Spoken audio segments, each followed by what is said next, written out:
Good morning mga kameron. So, happy ta karon diri sa Balbakwa diri sa Clarin. Kay gidungog daw din siya nga lami daw ang Balbakwa diri sa Clarin. So, now pasulod na ta sa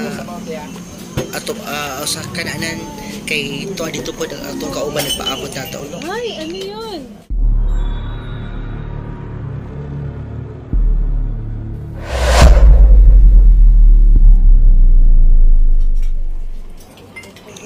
So, yun na mga kameron.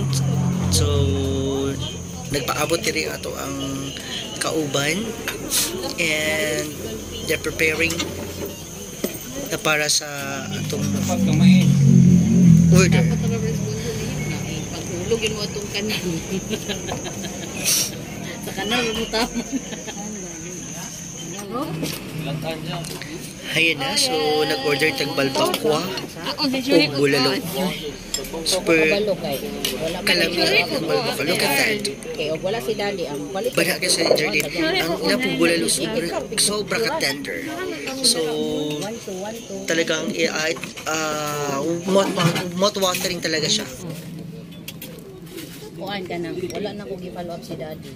Kay ako muna kay sure siya, nagdakop siya. Huwag siya nagdakop. Ano mo rin, mamalit ko itong bukid.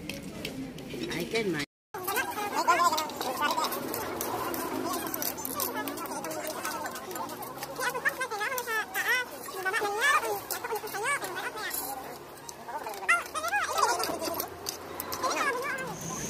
Ayun na, so nakuha namin yung kaon. So look at that. Grabe kasi mo sarap. So yun na mga kameron, we're done eating and super sarap talaga ang balbakwa nila diri sa Clarin. So kini nga balbakwa doon sa planta sa Magnolia diri sa Clarin, Misamis Occidental, and so far very satisfying ang among breakfast today. So we're going now sa among sakinan kay maadto pa mi sa Piduan Falls. So yun na nga mga kabiro, please watch part 2 for the Piduan Falls getaway mga kameron. So yun naman po, have a good day everyone, God bless us all.